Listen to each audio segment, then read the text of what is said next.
I'm just going to start the recording right now. So, okay, good. Right, so I'd like to obviously welcome all those who have logged in to our PADS Professional webinar today. It's one of the first ones we've done here at IC Blue. It's one of the first of many that we're planning to do on different topics and different aspects of the software that we provide. So hopefully it's going to be of benefit to you. If it is, please do pass on our details for the next ones to your colleagues if they're interested. It'll cover a wide range of topics, so hopefully we'll be able to help you along the way in understanding some of the tools that we can provide you at this time. So just jumping into our slide deck then, don't get too worried. There isn't very many of these. I think there's about 6 maybe slides before we get into the practical side of things and showing you the tools. But just want to run through a couple of things. First of all, just the agenda for this afternoon. After very brief company introductions, just with regards to IC Blue and also Mentor, what we'll do is just jump then directly into PADS Professional itself, get an overview of what is it, where does it fit, who should be using it, and as your needs expand, is it scalable into the different areas that you may need to work in. And then we'll jump, after those couple of slides, we'll jump directly into a live demo. So hopefully things will go well, but a live demo of PADS Professional and just looking at some of the core functionality within that. So let's jump into some company introductions. So for those logging in maybe for the first time, but have not communicated with us before, you're very welcome. I do understand we have a number of our existing customers that have logged in with us as well today, and of course you're welcome too. For those who are not familiar with who IC Blue are, so IC Blue was formed in 2003 as a component distribution and procurement company, so focusing on component procurement for the industry. In February 2016 then, our IC Blue became the sole provider for the Mentor graphics, the PCB, the simulation, electrical harness tools, and the sales and support of those within the UK and Irish territory. So we're not too long in the business on the software side, 2 years, but it's gone very well. We've got a good client base. We've got 23 languages spoken in-house, so it's a real United Nations, I guess, of an office. Our headquarters is in Leeds. And as we said, we support the UK and Ireland territories. So that's the distribution of the software and why we come into this as IC Blue. But obviously, we're doing that on behalf of Mentor, now a Siemens business. And Mentor, really, they're the market leader and technology leader in the PCB design space for really the world's largest system design companies. And the solutions that Mentor provide are vast. They're a wide range of solutions. One of them that we're just focusing on today is the PCB side of things. Namely, through Expedition, Mentor would supply and basically work with these large system design companies. And that's interesting just to keep in mind today, because the product that we're specifically looking at really is based on Expedition. So hopefully we'll be able to show you a little bit of that. And now with obviously a strong backing of Siemens behind Mentor, it not only secures the product's futures and their development, but hopefully also provides some reassurance to investment in these tools as well. So that's just some very brief introductions. Let's get on to what is PADS Professional itself, have an overview of what it is. So we say it's an integrated, a self-contained, a scalable, a powerful and a complete solution. And that's a good statement, but really we base that based on using the Expedition foundation of technology underneath that, been able to handle really the most complex and demanding designs that some of you may already be doing out there. And I think there's no doubt that you'll agree that at some stage during the design process, and especially with complex designs, there comes a time where the performance of most desktop PCB solutions, well, they start to come into question, don't they, the performance. But that's really not the case with PADS Professional. As we mentioned, it is based on the Expedition technology, so it's really familiar with these large complex designs. It has the horsepower to be able to handle the most demanding of designs. And it benefits years of experience in this area, taking this technology from Expedition. But where does it sit? For those who are familiar with PADS, where does PADS Professional sit? Well, you can see it's really right at the top of the tree when you look at the other PADS offerings. While PADS Standard, it's great schematic and layout tool at a really good price, affordable price. Then we have PADS Standard Plus, which adds maybe the integrated flow with constraints management, gives you more layout capability, being able to handle maybe some high-speed designs, and also then into simulation. So the main difference between Standard and Standard Plus being the simulation. So that's really where it sits then on the top, and it really takes it to the next level of capability when it comes to PADS Standard Plus. PADS Professional takes it to that next level. Let me just mute everybody because I don't think I did that at the start. Let's go.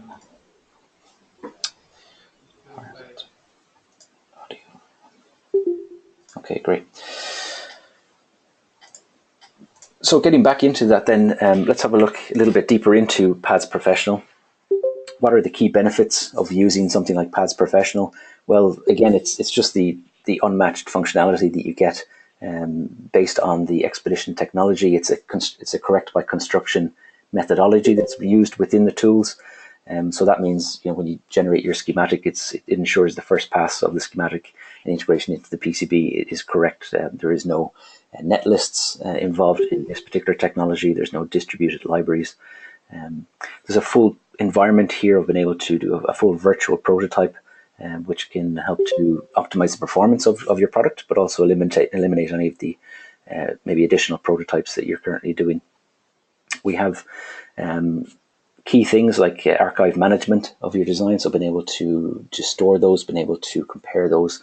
And really the key thing as well to take away from this is when you acquire a license of PADS Professional, you do also acquire a license of PADS Standard Plus. So that is included in the PADS Professional license. So who would we say this type of technology is aimed at? Well, it's really aimed at kind of the independent engineer. I think PADS Professional really has been built for that number of hardware engineers that perform most functions or nearly every function within a design process. It's for the guy who's he's multidisciplined. He's have to become multidisciplined, hardware engineer. And I think you'll admit that it does become rare and rare to see these days someone who's specifically dedicated to focusing on just one area of engineering. So maybe traditionally the PCB or the layout engineer, he has to become the signal integrity expert now, or maybe even the power integrity expert. He also possibly has to do some thermal engineering, some analysis on the board or the mechanics of where the board is going. He also has to manage maybe things like manufacturing issues, and he has to be his own librarian at the same time. And all the while he has to complete his job as the layout engineer. So really that's where PADS Professional helps this independent engineer to meet these new challenges. It's also really aimed towards maybe companies or businesses that need to scale up, maybe for particular designs, maybe growing into different areas, maybe it's for individual projects. It's really designed to be able to cover the requirements that will be needed within those tool sets. And of course, PADS then in the professional side is scalable. So what's included, some of the things here are included. So we have PADS AMS, the analog mixed signal simulation. We'll take a little look at that in a couple of minutes. In the latest version of PADS Professional, VX 2.3, the PADS MCAD Collaborator was included as a core part of the product. So again, being able to communicate with your mechanical engineering team, if that's what you do, in a formal way rather than maybe just passing manual files back and forth. So we have things as well we can expand into the difficulty that comes sometimes being able to verify or being able to solve signal integrity issues when it comes to DDR. So it can expand into that area.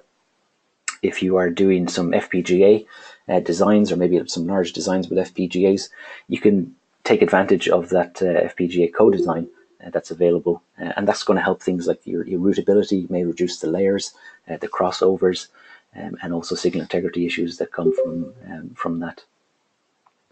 We have things like advanced RF that it can expand into. So if your company or if your boards are going towards including quite a lot of RF design, well, then there's this direct connection between these RF analysis tools and PADS Professional. And again, this is just eliminating manual file transfer, just give you faster results and more accurate as well. You might be used to maybe at this time sending DXF files or something like that across. New to VX 2.3, we have PADS Rigid Flex. So this is an option that you can add on, which fully supports advanced stackups, 3D bending and 3D DRC as well within that environment.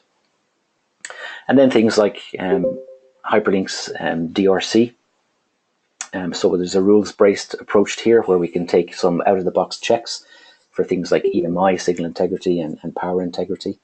And we can run some of those. You'll notice that on two of these that I have here that there's actually free editions here. So if you go online to PADS AMS or look for PADS AMS, what you'll find is at systemvision.com there's a free version that you can use. And also likewise with the Hyperlink's DRC product, if you go onto the mentor.com website, you'll find that there's a free edition there that will give you 8 particular rules. Things like maybe nets crossing gaps. That's sometimes a difficult one on a large complex board to be able to track down. So that really just gives you a brief overview of the tools at a very kind of high level. As I said, please feel free to pop any questions in the chat box or send us an email on those. But just jumping into then the actual design itself. So as you open up PADS Professional, you may be familiar with the front end schematic capture being that of PADS Designer.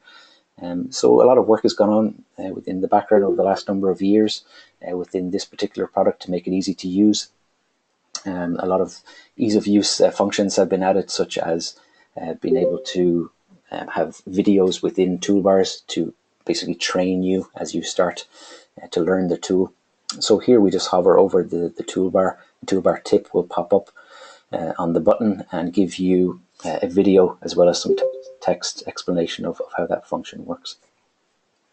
So that's a nice ease of use thing to be able to keep in mind. We have things like the My Parts dialog box that's been added over here.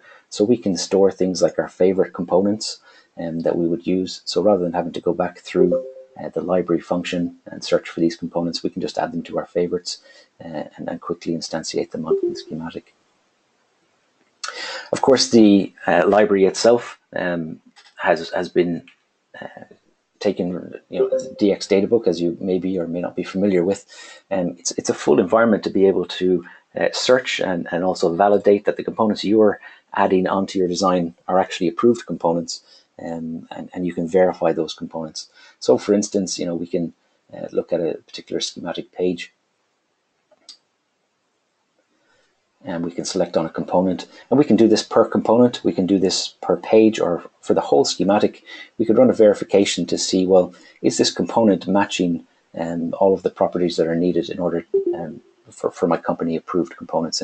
And here we see in a very simple dialog box, a little green button is a traffic light system, so if this is red there will be an issue with this component, but showing me green, it's quite happy that matches an existing component that I can be confident is approved by my company. So we don't want to spend too much time here. What we want to do first of all is just jump into the PADS AMS side of things, or the advanced mixed signal simulation. So we're just going to go down to this particular page here, this ADC DAC page of our schematic. And what you'll find here is when this opens is presenting me with a hierarchical block. So again, PADS Designer is extremely functional when it comes to hierarchy. And if we were to just keep our mouse on the hierarchical block, we see that it presents us with an option to open up what's underneath that block without actually having opened it, just previewing it at this stage. But we can select on that, double click on it, and it helps us to get directly in. And if there's multiple pages, we can scroll through those before we select which page we want to get to in that hierarchy. But here, a very simple demo circuit of an inverter. It's using an ADC signal, and then it's going through a digital inverter to be able to basically the analog signal in converts to digital and then back out to analog again. And what's interesting with this particular circuit is that it uses both SPICE models and also VHDL AMS models at the same time. So if we were to select on one of the objects here, one of the components, and if we do a right mouse button, we can see we can push SPICE. So here it gives us, brings us to the subcircuit of the SPICE model that we're looking at here. So we can view or even edit that within that environment. What we can also do is come back here and we can look at the component here, this digital component, and right mouse button and push VHDL. So here, with analog mixed signal simulation within this environment, it's given you basically the ability to be able to represent both electrical and also electromechanical circuits or elements within the schematic. And that's nice to be able to have it within one location. You're not drawing it in a separate package and having to redraw it then back in your schematic tool. So looking at this, it's possible that you say, well, okay, that's fine, but I already have my own PSpice models. Can I use those? Well, that's fine, you can. So what we can do is maybe select on a component here, and if we just right mouse button on this component, we can add a SPICE model. So we edit the model properties. It brings up our model properties dialog box, and from here we can browse to the PSpice file that we're interested in, or maybe that we have saved. And here it's in my folder here under PSpice library. This is the one I'm interested in. I'm just going to click OK on that. So it brings up a conversion tool in order to convert your PSpice model to an AMS model in this library. And I'm just going to click next on that, and I'm going to overwrite that file. So a little bit of feedback in, again, the conversion tool. It tells me that the conversion has been completed with 0 errors. Obviously, if there was some errors there, we need to go and check those or correct those before being able to use this model. But I'm just going to click finish on that. And now, having applied that particular library, I can now select the component from that library that I'm interested in. So maybe I'm looking at the MC33172. Yeah, let's pick that one. And let's click OK.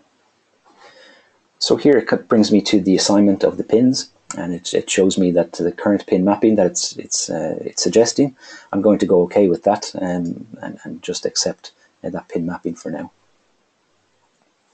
So you can see that PSpice models, if you do have them already, well, they can be easily converted into and for use within PADS AMS. So that's it's quite smart. But as well as maybe converting and using models that already exist, a simulator like this, it needs to know what the sources are. And what you might notice is with this, there are not any particular probes on this particular schematic. What it does is it uses the nets of the schematic in order to be able to give that information to the simulator. So we can go to simulation, we can go to add sources and loads, and here we can review what are the sources and loads within this particular schematic for my simulation. And again, it saves on the clutter, saves having to redraw it in one tool and bring it into this schematic capture and try and recapture that and possibly enter some maybe errors along the way. So what we're just going to do now is in the simulation toolbar up the top, we're just going to run the simulation with this little running man icon. So we're just going to click on that to run the simulation.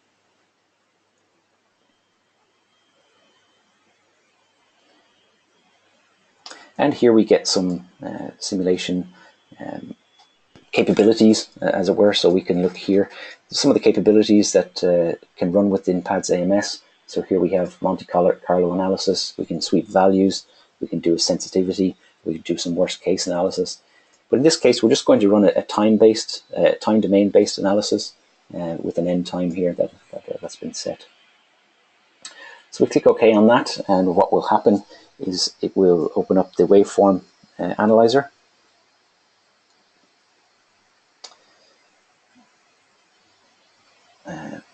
Okay, I think I need to save this actually, so let's go back and just do simulation data Update schematic. Okay, and let's try that again. Okay, so here we go.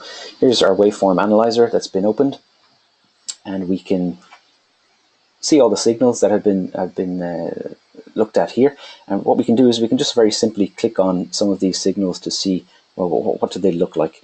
So let's click on the VSIG.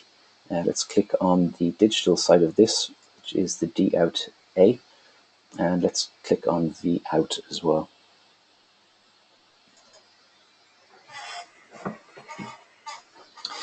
So here it presents us with some results in the waveform analyzer, and we can really start interrogating some of these. We can look at the digital signals.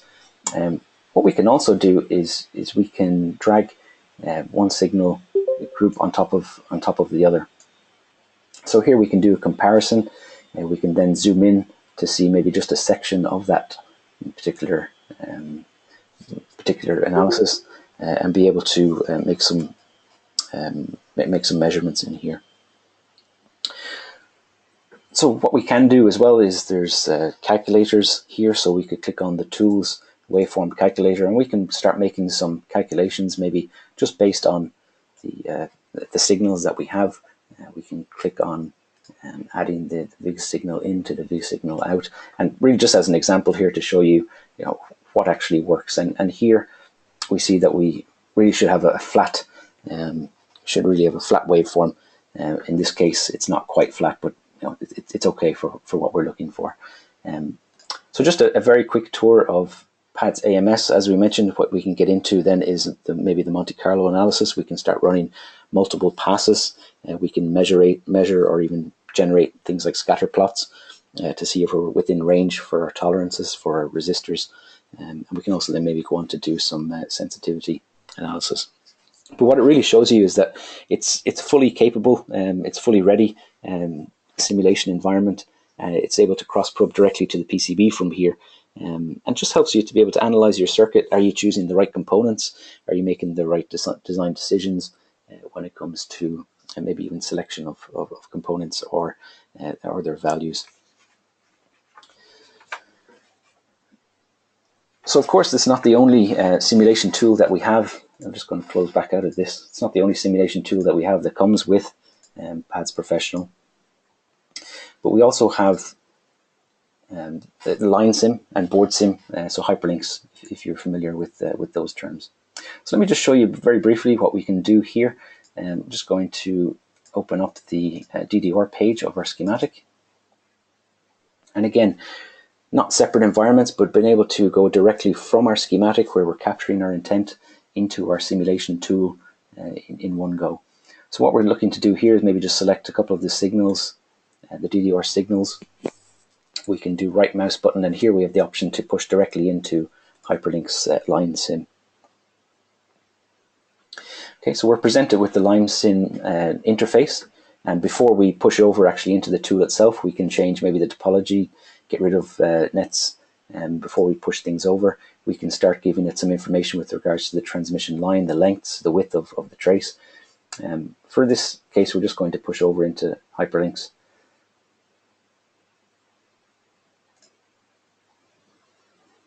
Let's see what we can do in here. Okay, so we can see that the models have come in with the components. In this case, we've already got these set up on our library side of things. We've got some information with regards to the trace that's connecting these. And again, we have the opportunity to be able to change some of these values on these transmission lines to get the really the result, or maybe start doing what-if analysis on our schematic with regards to the rules that we want to set up then for our PCB. Other things we can do in here, we can open up our stack-up editor. We can look at things like the just under the basic, we can start changing maybe the widths of some of the substrates. So here, let's just click on this and change it to 10. So the value in mils here.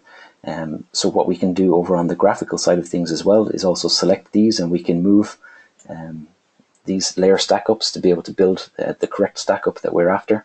We can change things graphically, or we can numerically do it within that spreadsheet format. In the metal tab, you'll see that we can choose different types of metals that are supported within the simulation tool. So we can change some of that. In our Z0 planning, so we can set up some strategies, maybe for separation of width. So maybe we're just trying to get some calculations at this time for what a 50 ohm track would be on the outer layer. So we can just enter the value, and here it starts to give us some calculations in mils. Obviously those units can change with regards to what they can be. We can solve that for width, we can solve it for separation. So again, we can change what should the separation be. We can change the measurement in ohms, and then it will give us the opportunity to be able to enter maybe some of these as rules that we're going to accept for our constraints. Just going on to the manufacturing tab, what we also have is the ability to be able to enable trapezoidal shapes. So for getting quite accurate, very accurate results, we can model it right down to this level, where the etch on the copper transmission lines themselves would have been affected. So we can model this by using the enable trapezoid shapes. So again, just an opportunity to be able to, before we start entering some of our constraints or pushing over to our PCB, been able to do some what-if scenarios to see, well, what would the best solution be in this case. So we're just going to come back out of here for now.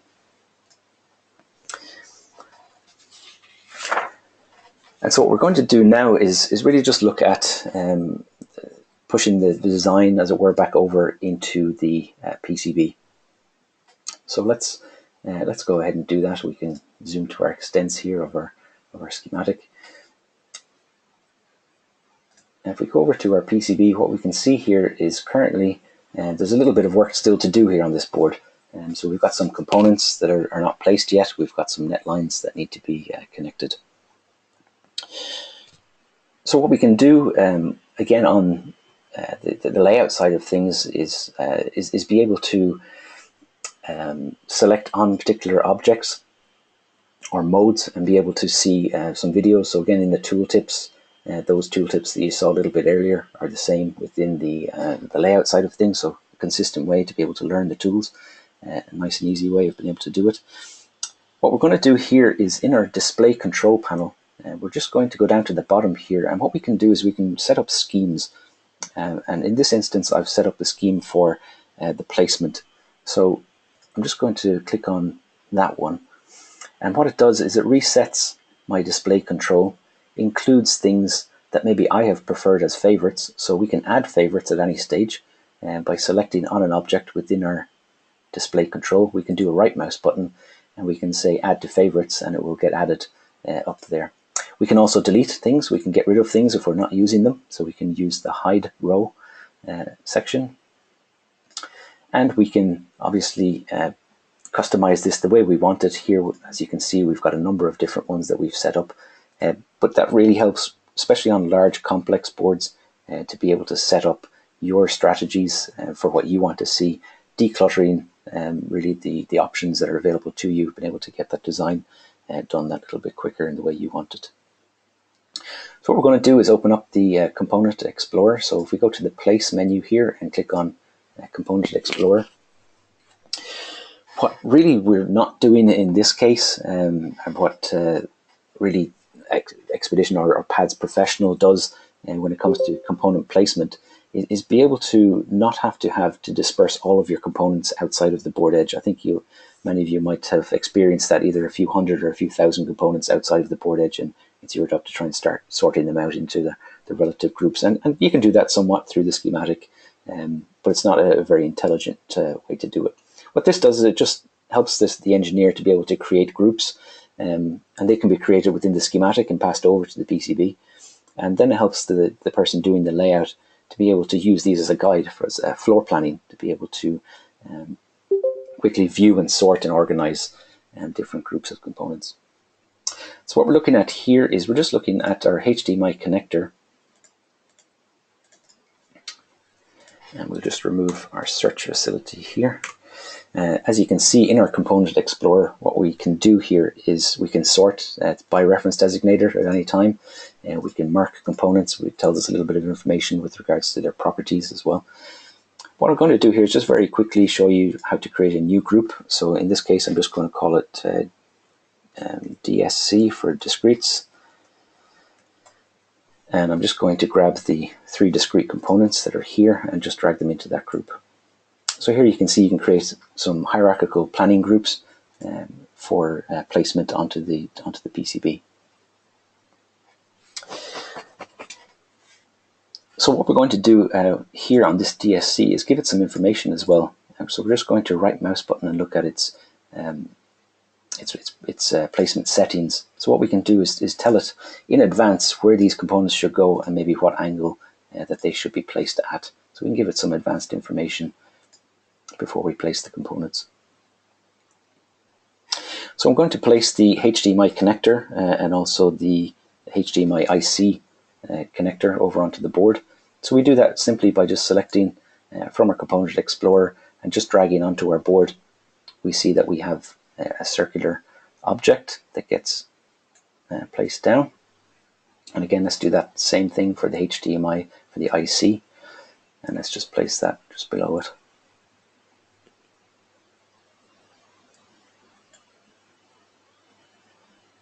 Okay.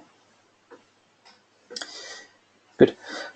So what we can do here is just zoom in a little bit, and we can see the representation not only of the area calculated by the components sizes that have been taken up, but also by the nets that are passing through or between those component blocks. So again, it's really nice to be able to floor plan this for large designs in order to be able to get really the best result, the best placement from your design. We see in the Component Explorer, it tells us when components are placed and when they're not. So visual little graphics over here will tell us what's happening. We can look at particular connectors and we can preview them in a cell preview before we even place them, just to make sure that it's the right component that we've selected. So in this case, I'm just going to again just drag the component out of the placement scheme, and here we're just going to rotate the connector, which is F3 on our keyboard. I'm just going to place it down roughly for now. And that's generally an acceptable way that we would do our placement. We would go through the steps of placing our components in our 2D. But because it's really systems that we're designing and more complex objects that we're designing, we would also need to be able to do this and possibly verify mechanical issues. So let's go ahead and do that. I'm just going to open up the 3D view here as we can see it. And here I'm going to do a window, and I'm going to title vertically these windows. I'm going to close off this start page. And I'm going to title these windows vertically. What I'm going to do is I'm going to go into my 3D window display control settings, and I'm going to tell it to follow the view of the 2D. Okay, so when I zoom in on things on the 2D side, you can see that it zooms in on the 3D.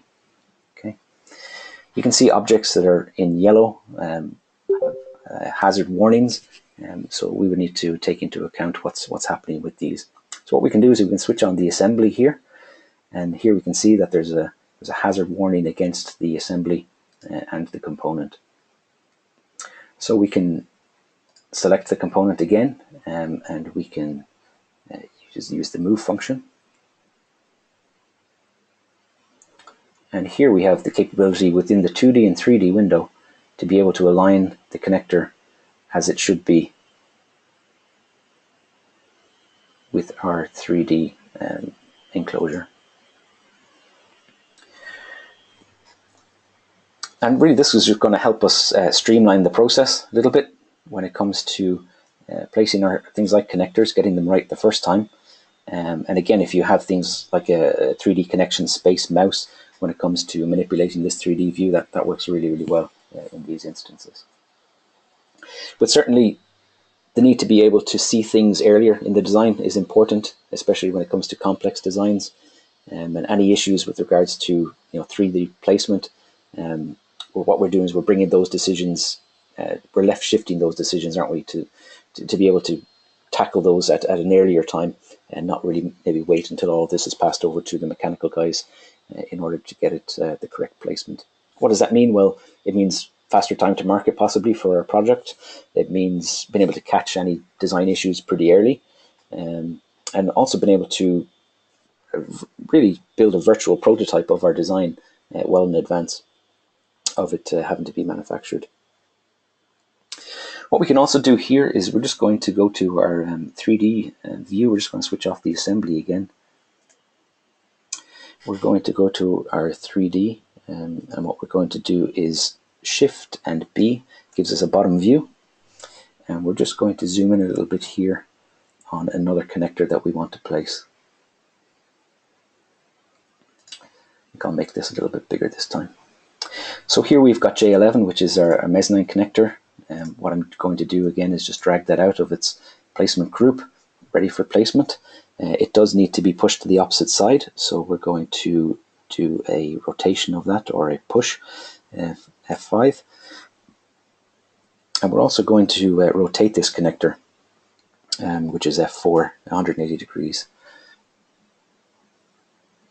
So we can place that again, the 3D view we can use to place components. We can use the 2D view. Really the commands are the same in either, so it helps you to be able to really work in whichever one you feel is best for you.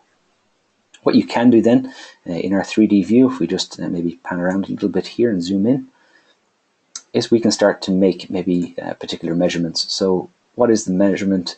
What is the distance between this face and this connector here?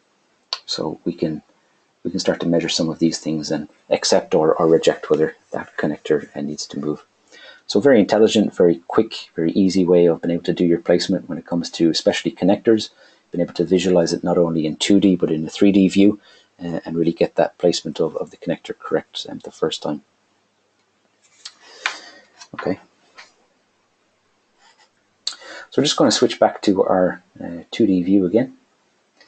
And here we're just going to zoom all. We're just going to, for the next few minutes, have a look at some of the routing. What we're looking at here within PADS Professional is really about 5 or 6 different aspects, different routing strategies and different routing features that you can use. We've got things like active clearance, where it creates a bubble of the clearances around the component or the track that you're that you're currently routing. We've got some netline control, so on a board like this it will be quite complex if all of the nets were showing, the unrouted nets. So how would we go about maybe reducing those and optimizing that? We'll have just a quick overview of the routing methods themselves, and then go on to some differential pair routing and an overview of the tuning, and of course what's really Expedition or PADS Professional is most capable in and most popular for is the sketch routing side of things, so we'll show you that as well. So the active clearance is, as we said, just a really display control. We can have a bubble that is shadowing the clearance errors, or the clearance values, should we say, around the objects that we're routing to.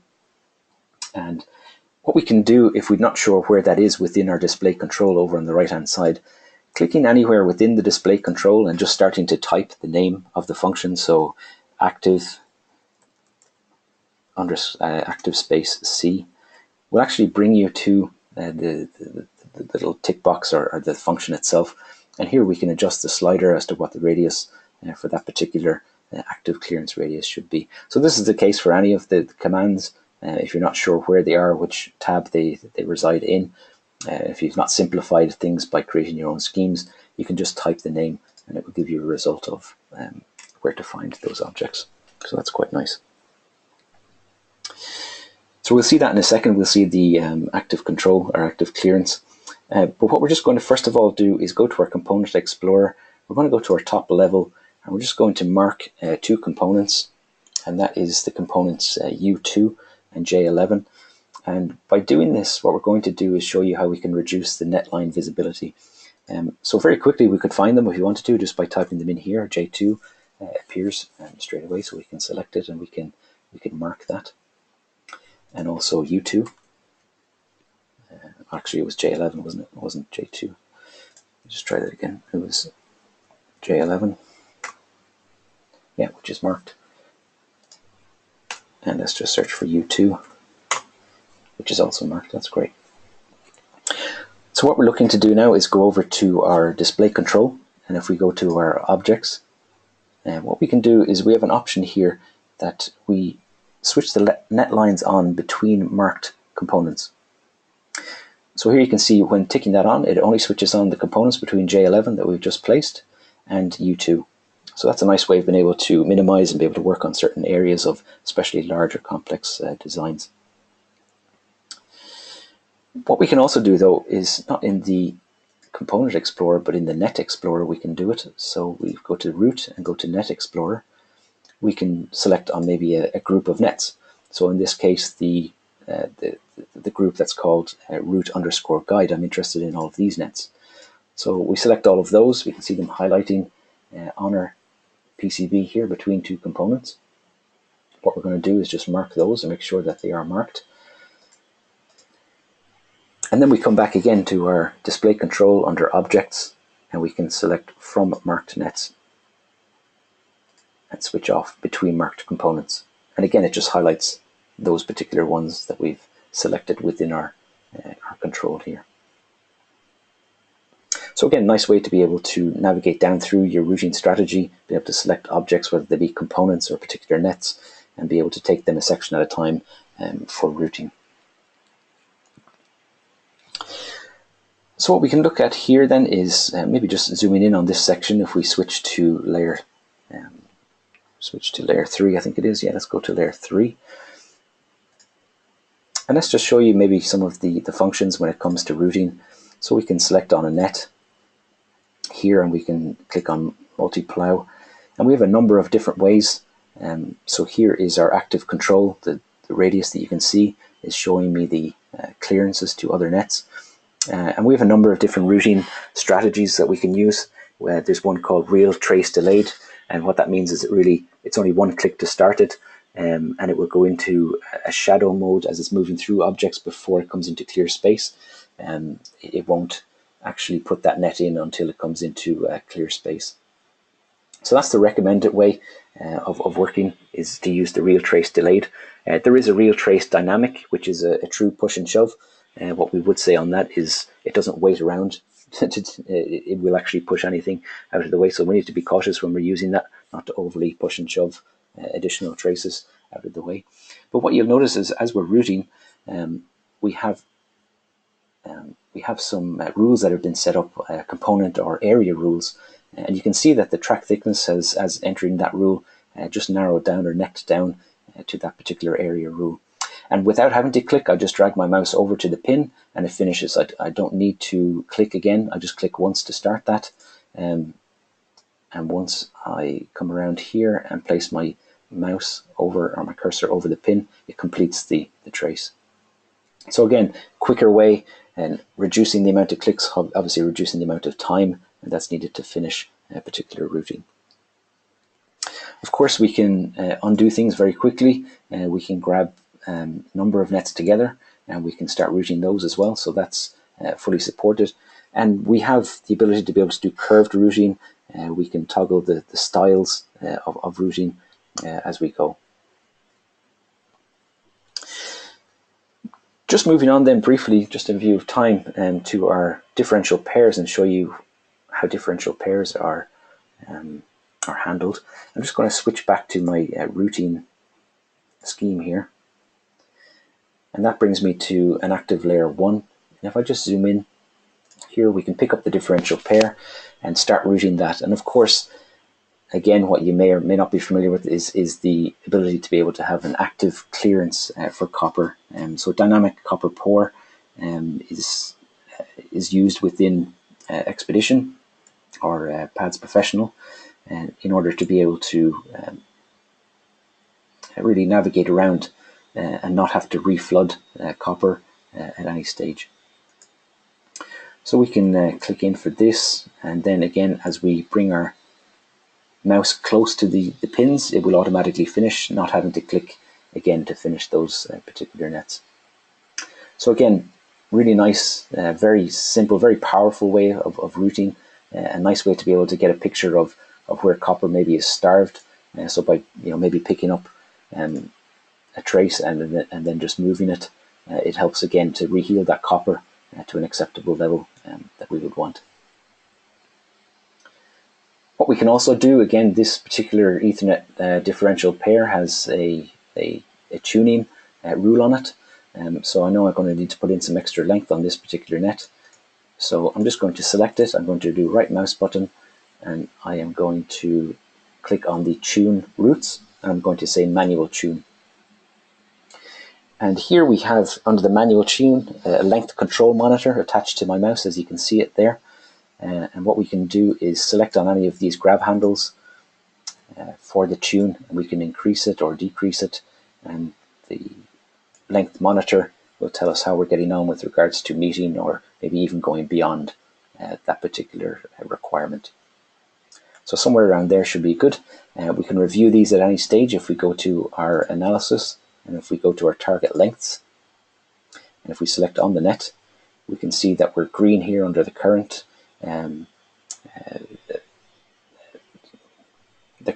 tolerance that we're allowing here for this particular net. And again, we can do that on, let's say, layer 5. Let's take another example. So there's some nets that have just been sketched in here, and what we want to do is just be able to tune that. So right mouse button, tune routes, manual tune, and these grab handles again can be moved to be able to increase or decrease, or be able to get the exact net length that we're looking for. And again, that behavior can be set up within the editor control. Under routing, we have some tuning options. So the behavior that you're seeing here is based on what the entry markings are for this particular tuning patterns dialog box. But one of the main things that we want to do is in this session is to also show you some sketch routing. So very quickly, I'm just going to go to my display control. I'm going to go to my edit tab, and I'm going to make layer 12 active. I'm going to select again, I'm going to go out of my Net Explorer, but I'm going to open up my Component Explorer again. And again, it's this mezzanine connector. So we can see that at the moment, the connection is coming directly out. We need to add some fan out for this particular connector. So selecting on it, selecting on that connector, and then just do right mouse button, and we can do apply fan out patterns. So some fan out patterns have been applied. Again, these can be set up in a particular way that we want. And what we're going to do here is go to layer 3 first of all. So let's just make layer 3 active, and we're going to go to F8 or draw sketch. You'll notice that as I draw the sketch, the nets are picked up or highlighted as I start to draw, because it understands the intent of the start position and the end position of these particular nets. All I have to do is double click that or click on sketch that route. And this again is real time. We can see it progressing through 20-30%. Should be finished in about 1 second.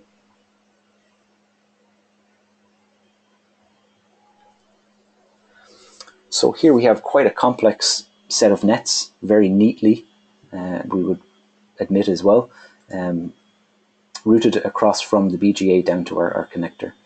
If there are areas where we're not happy with, again, the editor is extremely powerful. We can pick up nets and we can start modifying them. There's real power in being able to adjust what the sketch router has put in.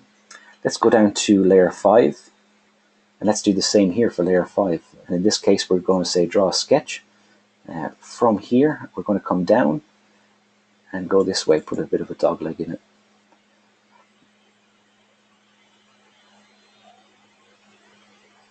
And again, you can see within really a couple of seconds, a minute or two, we've got quite a large number of nets being able to be routed from the BGA down to our connector here.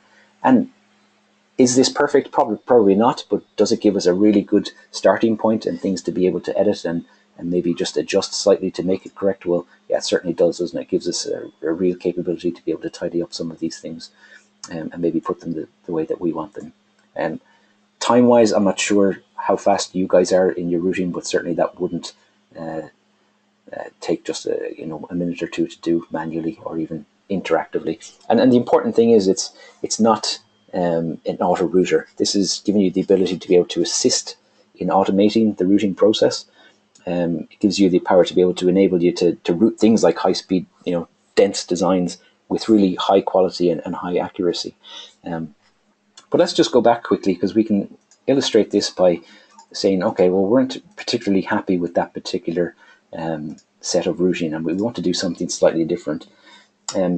What we can do is we can use a packed or an unpacked style. So if we draw a sketch again, let's just, for instance, on layer 5, it'll highlight some of those nets. So here's the difference between a packed and an unpacked sketch. And what that means is really combining the nets down into the tightest group possible. So here it should produce a pretty tight set of tracking, which it does. But let's go back one step, and let's say that we want to sketch again, draw another sketch. And in this case, we're going to toggle the sketch style. So we're going to toggle it to unpacked. Sorry, let me just go back to that. Let me just go to an unpacked sketch style.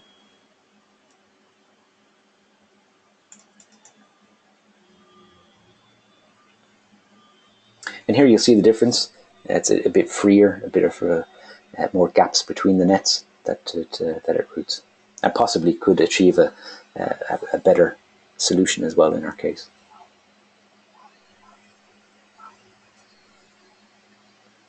So being freer with some of the nets coming around. What we can also do with sketch routing is we can do switching of layers between sketches.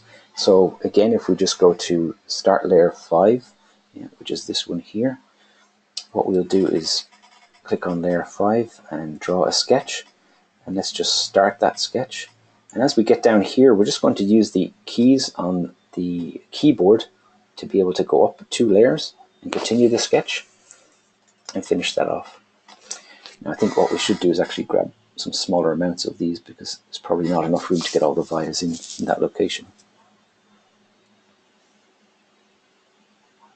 Yeah, so what we can do is we can selectively grab a group of nets, and we can say draw a sketch from layer 5, draw a sketch, and then with our keyboard just go up to layer 3 and continue on with those.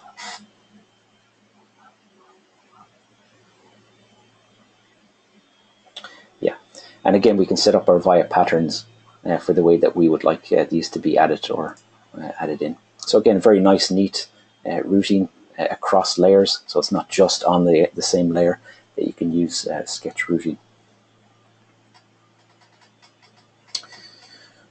Right.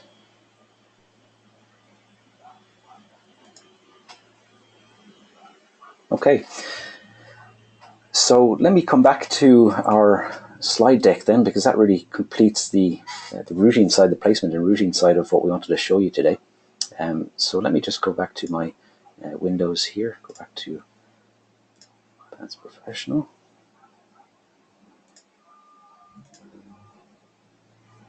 And we want to just really round off the presentation with is it really delivers a very comprehensive tool.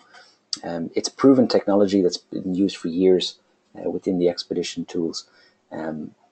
It provides you with powerful, scalable also solutions, as you've seen, that it's expandable into many different areas as your design needs or requirements as they grow. And that's not necessarily saying that you need to own or purchase outright those particular options at any given time.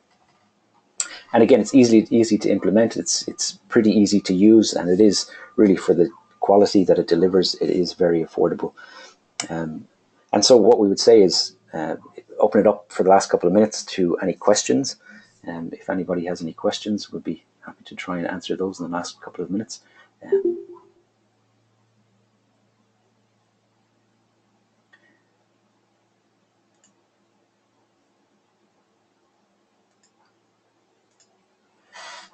So we see that maybe there was one question that came in a little bit earlier about the 3D components and how are they created. Generally, the 3D components are gotten either from the manufacturer or from some other website or vendor, maybe like 3D Content Central or wherever that is. You could also create your own 3D models and add them. It fully supports things like step files, IGES files, all of the standard modeling parameters for 3D models. So if you have an existing library, you can use that. If you want to request, I know there are some companies that are out there that will build you the 3D library as well. So there's that option.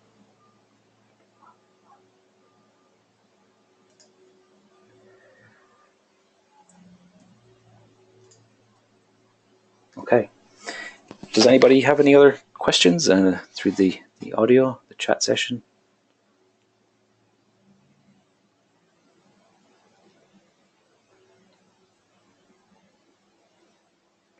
Yeah, so again, Hugh, the question you have about can it output a full assembly? Yes, it can. So from the 3D window itself, you can export a full assembly of your 3D, including all of the components that are on that board.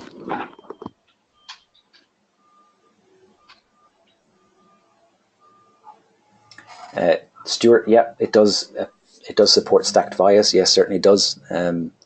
It supports quite complex board topologies, including cavities as well, which things like standard pads wouldn't. Some advanced features, back drilling, things like that, are supported within the tools.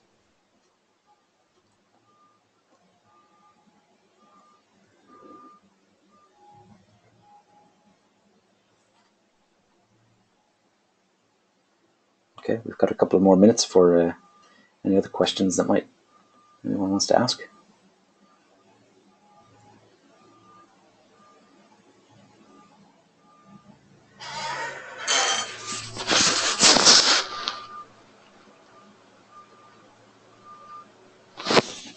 Okay, so if there isn't any more questions, as we said, there's going to be a recording of this, so if you'd like to get a copy of that, please do get in touch. You can take note of two email addresses if you want. One is support@icblue.com. That's all lowercase, support@icblue.com. And also my own email address, which is Brian, Brian, @icblue.com. So if you have any follow-up questions, we're happy to answer those for you, and also be able to invite you to maybe some more detailed web sessions in the future with regards to some of those options that we looked at earlier. So thanks for your attendance today. We appreciate you taking your time, an hour or so out of your day. We hope you have a nice evening. And yeah, hopefully we'll catch you the next time. And again, feel free to contact us if there's anything else that we can help you with.